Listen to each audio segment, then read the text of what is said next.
يمكن ده قد يكون مش اكيد بس قد يكون الفلوج الوحيد في القناة الذي يخص سفرية ألمانيا. انا في ارض الله الواسعة، وتجربة لا اتمناها لألد اعدائي، خاصة تجربة مترو الأنفاق. لأنه عزيزي المحترم، عشان أنا لما أروح مشوار يدوني خريطة ويعاملوني إن أنا ألماني، وأنا مش عارف كل الناس اللي تقابلني تفتكرني ألماني، يخش يردون لي كلمتين بالألماني. يا عم أقسم بالله أنا ما فاهمك، أنا عايز اللي يبقى فاهمني. أدي يا باشا، بص يا باشا الخريطة عاملة إزاي. أنا بقى المفروض أفهم الخريطة دي علشان أفهم أنا كنت عايز أروح فين. أعتقد أنت فهمت أنا فين دلوقتي. الحمد لله ركبت مترو صح بعد ما كنت ركبت مترو غلط، ولكن وصلت إلى الوجهة المهمة، وهو أكبر نادي في ألمانيا والعملاق البافاري المحترم، ملعب الأليانز أرينا، معقل بايرن ميونخ. ده يدل لك إن سرعة الرياح عاملة إيه، وإن أنا بطير أقسم بالله وأنا واقف. وقال لك إنه من سوء الحظ عزيزي المشاهد الكريم إنه ميونخ في جنوب ألمانيا، ولأول مرة منذ زمن تتعرض جنوب ألمانيا لموجة شتاء شديدة في فصل الصيف. فأنا مش هكلمك على إن أنا حظي عامل إزاي. سلام عليكم.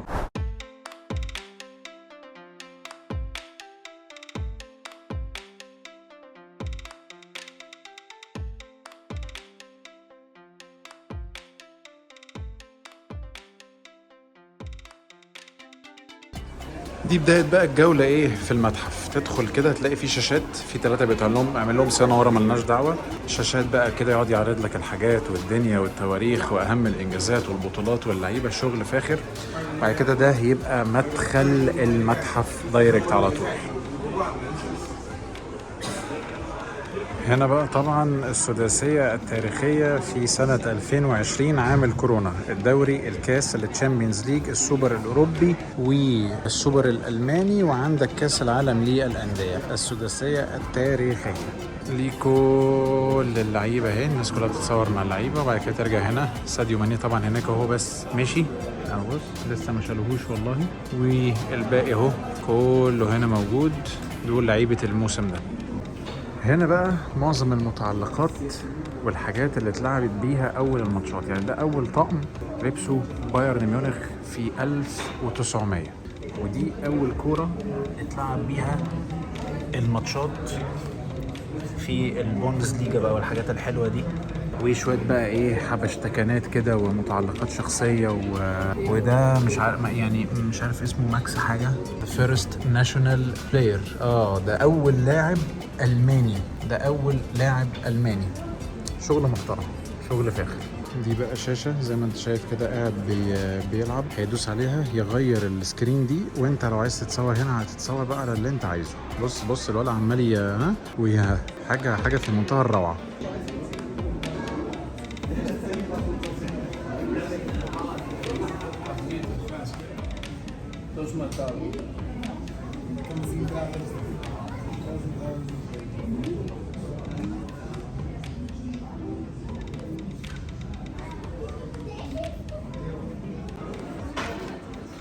أول مدرب في تاريخ النادي يفوز ببطولة الدوري، ريتشارد بومبي.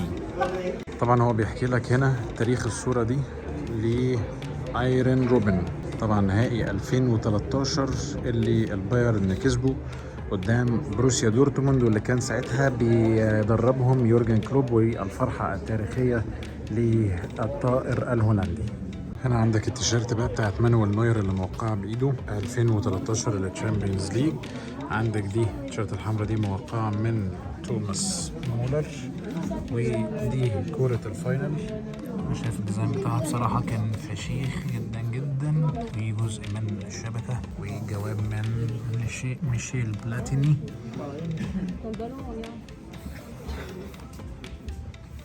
هنا بقى كانوا مقلبين يوب هانكس مدرب البايرن في البدله بتاعته.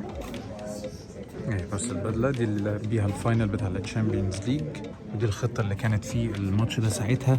عندك استنى اقرب لك تشوف، عندك اهو مانويل نوير، عندك ألابا، دانتي، بواتينج، فيليب لام، خافي مارتينيز، شفاينشتايجر، توماس مولر، ريبيري روبن، وماريو ماتزوكيتش. الناحيه الثانيه كان ليفاندوفسكي، رويس، جوندوجان، بندر، هوملز، سابوتيتش. دول اللي انا فاكرهم.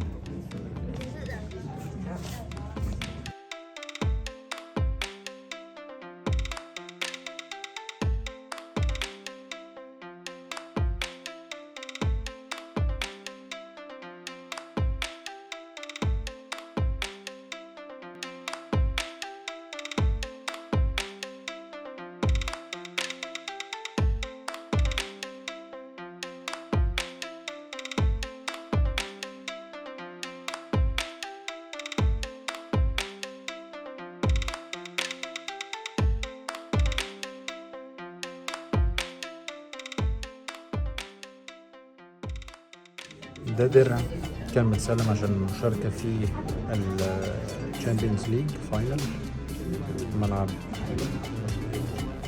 الإميريتس ستاديوم.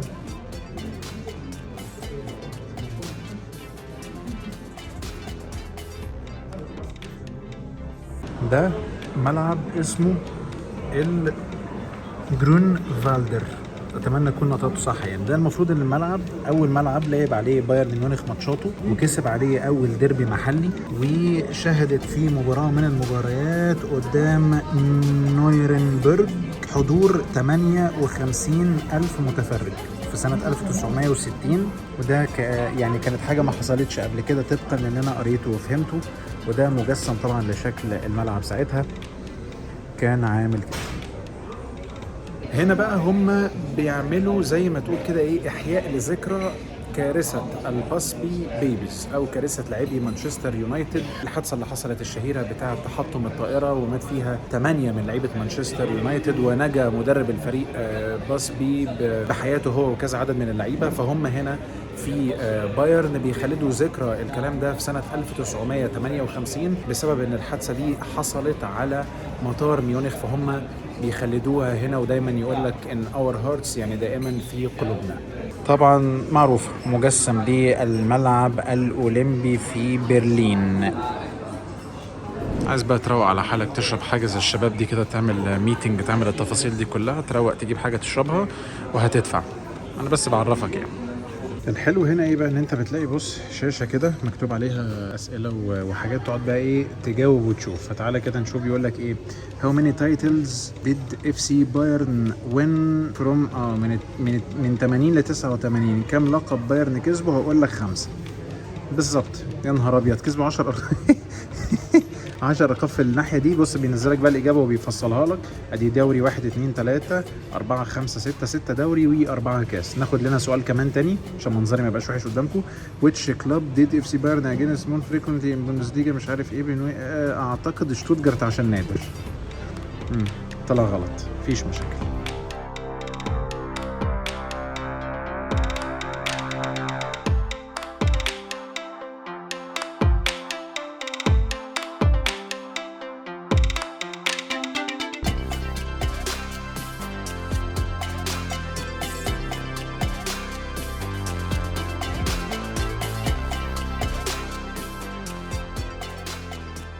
دي بقى شاشات عرض كده بيعرضها لك من سنة 1990. اهو بيقول لك 1990 مثلا بدأت حرب الخليج، بيعرض لك بقى حاجات تاريخية.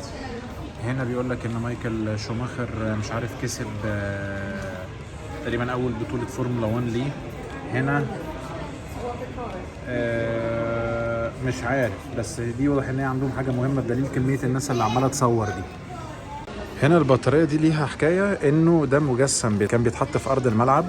دي كانت البطارية اللي كانت بتستخدم تقريبا زمان في المانيا، او نوع من انواع البطاريات يعني. ده اسمه تقريبا مش عارف اهو سانيو.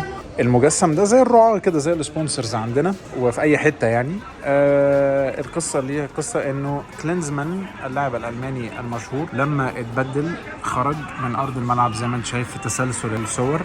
ما عجبوش هنا التغيير، تقريبا تف على المدرب ولا عمل ايه كده. جه هنا وراح هنا بص كسرها برجله، وبالتالي اتكسرت، وبالتالي ابتدت تبقى محطوطة في متحف البايرن كذكرى وكحدث. هنا بقى تكملة للأحداث التاريخية من سنة 2000 ل 2009. شوية بقى حاجات كده بيقول لك عليها. هنا اليورو introduced، ماشي. وهنا كولومبيا سبيس شاتل ديزاستر. وهنا جيرماني وين فيفا وومنز وورلد كاب، كسبوا السيدات، كسبت كاس العالم. دي مش فاكر ايه بصراحة، مش عارف كتبوها ولا لأ. بس بقى ايه جزء من الأحداث التاريخية كده بشكل ايه سريع.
هنا بقى عاملين ايه زي حاجات انتراكشن كده. فيليب لام في الحته دي بيكلم مين بقى؟ بص بقى الناحيه التانيه، هو هنا بيخلص كلامه هيقول كام كلمه كده وبعد كده هيروح الناحيه التانيه هتلاقيه بيتكلم باستيان شفاينشتايجر. لا شغل تكنولوجيا عالي قوي قوي قوي قوي قوي يعني.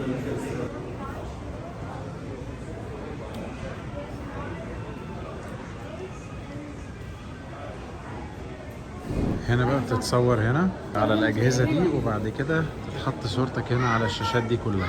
تعالى كده نعمل تجربة نشوفها هتنجح ولا لا.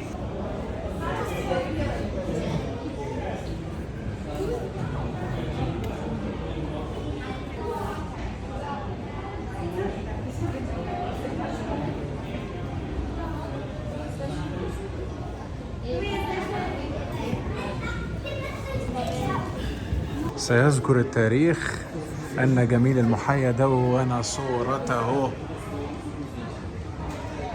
حطيت صورتي على جدران البايرن ميونخ بس خلاص كده مش عايز حاجة تانية من الدنيا. عجبني في موضوع المتحف ان هم مهتمين بكل تفصيلة، رجالة وستات، منتخب حريمي، منتخب رجالي، البايرن، احداث دولية، احداث تاريخية، احداث سياسية، في جزء حتى ان انت بتهفن وبتلعب وبتتصور زي ما شفت. كل حاجة هم هنا مهتمين بيها. اتمنى ان احنا يبقى عندنا قدر من الفكر ان احنا نعرف ازاي ان الانديه الرياضيه المصريه تدخل فلوس من الجزئيه دي. عندك ارث كبير وتاريخ كبير جدا للنادي الاهلي، لنادي الزمالك، للانديه الشعبيه. تقدر ان انت تعمل متحف بسيط زي ده تلم كل تاريخك وتحطه الاحداث التاريخيه بالتفاصيل دي كلها بتفاعلات مع الناس. فاتمنى يكون عندنا في مصر تجربه زي دي. طيب انا دخلت دلوقتي بقى المكان اللي فلوسي هتروح عليه. انا كده عرفت انا رايح لفين دلوقتي.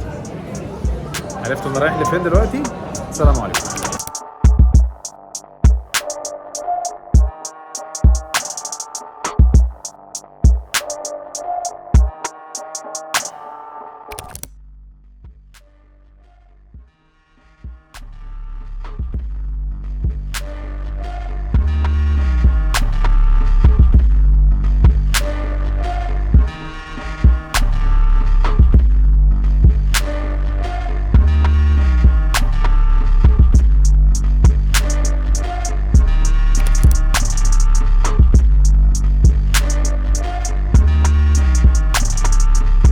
طيب انا واقف في طابور الدفع يعني، فانا الحمد لله خلاص كده فلوسي انتهت لاجل بايرن ميونخ.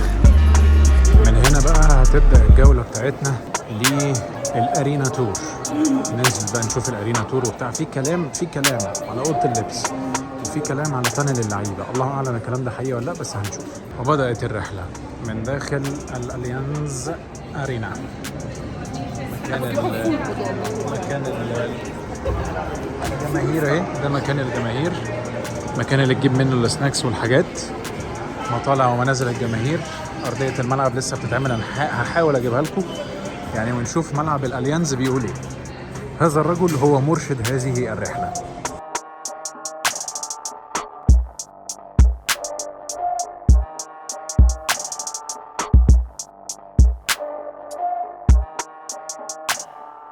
طيب زي ما انت شايف عزيزي المحترم، ملعب الاليانز ارينا من ورايا بكل تفاصيله. هو مفيش نجيله دلوقتي، هو لسه بيجهزوها، ولك ان تتخيل ان النجيله دي المفروض تبقى جاهزه في وقت تصوير الحلقه دي.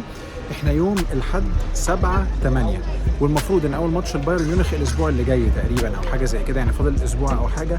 فالمفروض ان النجيله دي هتكون جاهزه في خلال اسبوع. ما اعرفش بيعملوها ازاي بس هيعملوها. حابب كمان اقول لك على انه الملعب هيتعمل بنظام 50-50. ايه هو نظام 50-50؟ يعني 50% نجيله صناعي، 50% نجيله طبيعي. ودي لاول مره بتحدث في ملاعب المانيا. القصه دي بتتعمل في اسبانيا وبتتعمل في ايطاليا، ولكن المانيا اول مره يتبعوا نظريه ال 50-50، 50 نجيله صناعي 50 نجيله طبيعي. ولكن زي ما قلت لك خلاص فاضل قدامهم ما يقرب من 5 أو 6 ايام في ميعاد تصوير الفلوج ده علشان يكونوا جاهزين لاول مباراه في بطوله البوندسليغا.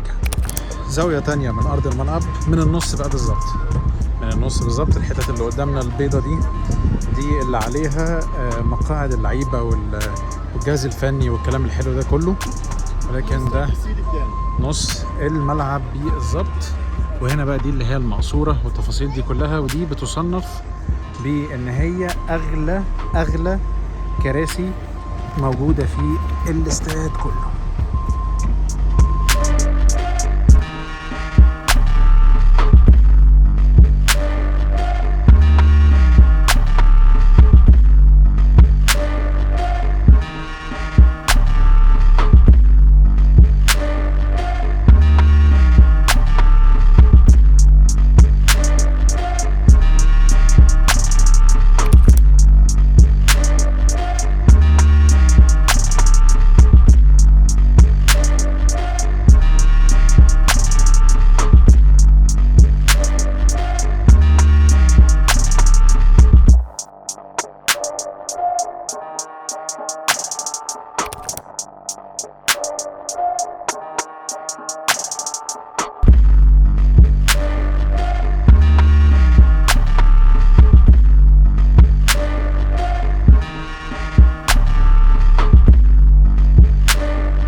انت شفته بقى من شويه ده كان اماكن شحن العربيات بالنسبه للعيبه، بيحطوا لهم بارتيشنز كده ايه للكهرباء، لانه اللعيبه لما بتيجي تاخد العربيه بياخدوا العربيه بتاعتهم كهرباء، ده اللي انا عرفته، ويحطها في المكان المخصص ليه لو عايز يشحنها او التفاصيل دي كلها.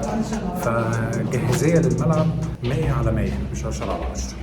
يعني اعتقد مفيش اكتر من كده واحلى من كده مشهد وباك جراوند ننهي بيها الفلوج بتاعنا.